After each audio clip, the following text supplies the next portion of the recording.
wanted to ask you also, like, what were your thoughts about Coots? You hear anything about him changing agents? Well, I think that there's some unique stuff with that, right? I mean, what we'll end up seeing what happens there. I don't have anything solid that I can talk about publicly yet, but I think that there's a reason that you switch. Look, you got to keep in mind, his former agent was the son of Gilles Lupien, who was a famous agent, right? And then it was his son kind of took over, but Coots was his only NHL client. Right. And then, of course, he came out and said some stuff during the whole thing when Coots got benched, which I think is a whole real thing that needs to be talked about, because I think that impacted that room 100% greatly. Okay. So him switching over to Pat Brisson, who knows everybody, maybe he's the biggest, probably, I guess he's the power broker of the NHL, right? And Pat, it should be noted, is Danny Briere's agent, right? Yeah. So there's something to that too. The question is, what does that lead to? Is that being done to try and create a better relationship with the Flyers? Right. Or is that being done to say, hey, maybe this is the time to try and find a different place for me to play, and let's see what that ends up being. I think it's still too early in the offseason to really determine what that's like. Right. But if Danny now wants to kind of look around and see would it make sense to maybe find Coots somewhere else and do right by him? I mean, they're like brothers. Right. I mean, yes. You're talking about a different relationship here with Danny Briere and Sean Couturier than you would with any other GM player. He lived with him. They live together, right? I mean, exactly. that's and Coots is like an uncle to his kids, right? I mean, exactly. That kind of thing. So it's a different kind of relationship. So they're not going to screw him over by any stretch of the imagination. So they're going to do right by him. But maybe having an agent like Pat Brisson, who has great relationships with 30 teams, changes the way things go for this. And look, if you get out from business is business sometimes. Yeah. And if maybe you look at it and say, hey, he came back and looked great for 40 games, but boy, did he fall off at the end. Do we want to have that for 6 more years?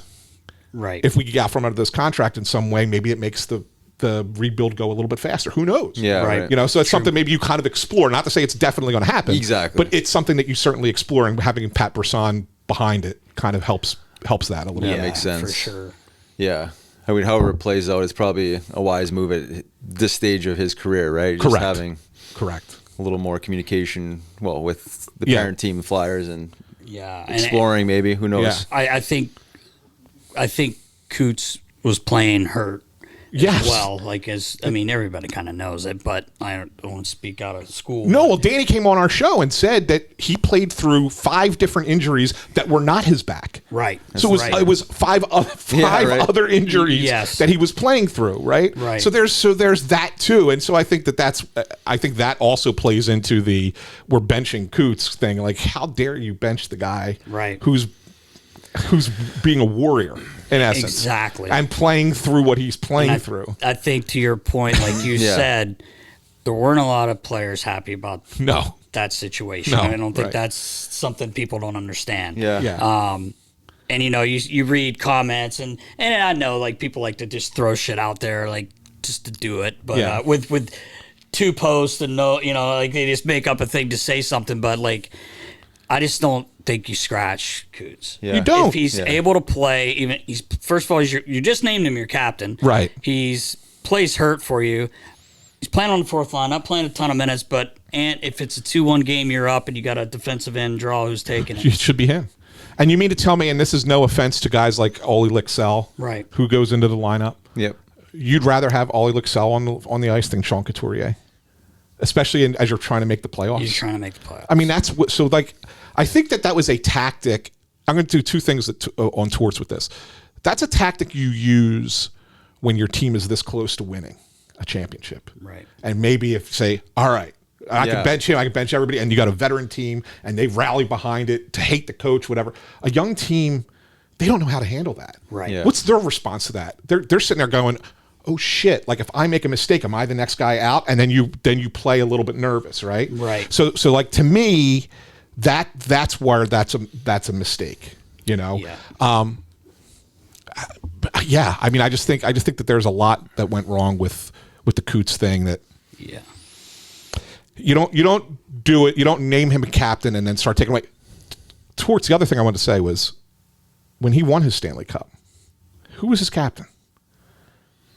Dave Andreychuk. Oh, that's right. Dave Andreychuk. Dave Andreychuk was not a top-tier player at that point in his career. That's right. He was a third-line center, right? That's right. Like, that's exactly the kind of role that Coots was in.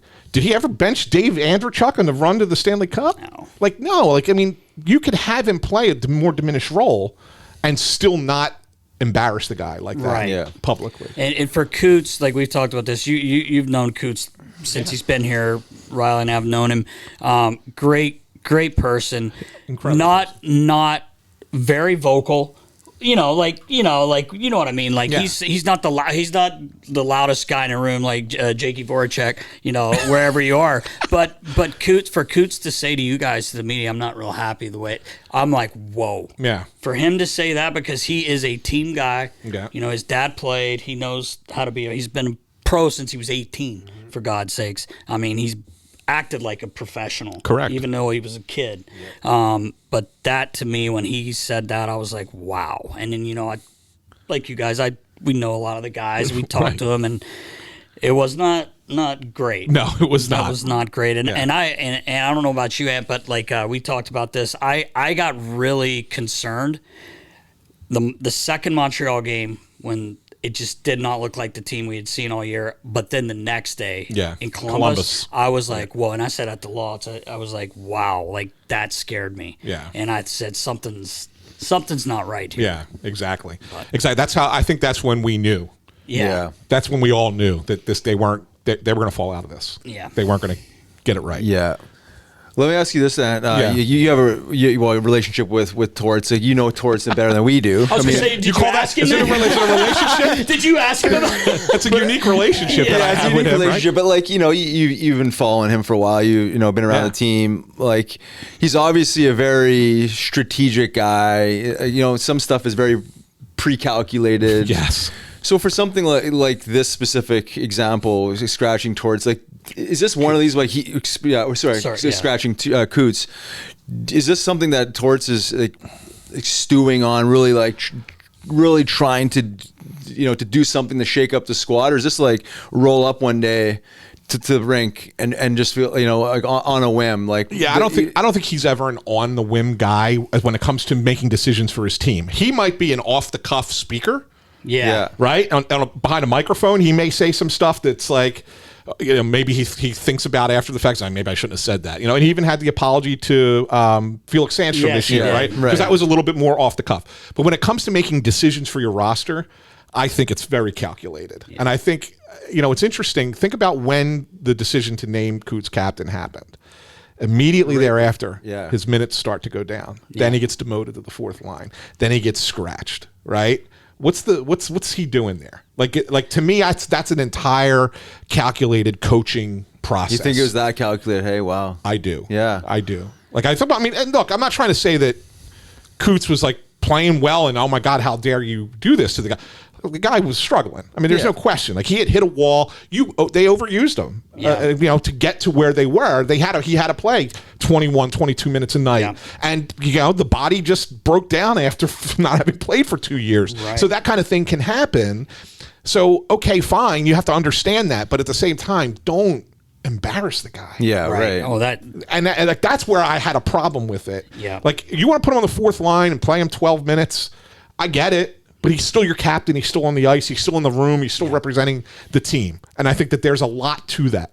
And that got lost. Well, yeah. And I think you could minimize his minutes and still maintain that relationship with him. Yeah. Right? And then show the team that you're still supporting the guy. Correct. You're not pulling him out of the lineup and making him feel like an ass. Correct. And then I guess the next question is like leading up to when they announced him being captain. Again, like it sounded like that was just like Torts rolling in the rink one day and say, today we're going to name a captain. Like Jonesy and Danny had really no clue. Well, I think that there's more. Yes, I do think that Torts decided when it was going to happen, but I do think that Jonesy and Danny I think they probably had pushed for Coots sooner, and Torts was like, no, not yet. Not yet. Not yet. And then it's like on my time now. And then here it is. I think he looked at it and said, okay, now we're gonna make this push for the playoffs. We need somebody to kind of be that leader in the locker room. And it was okay. It's going to be Sean Couturier.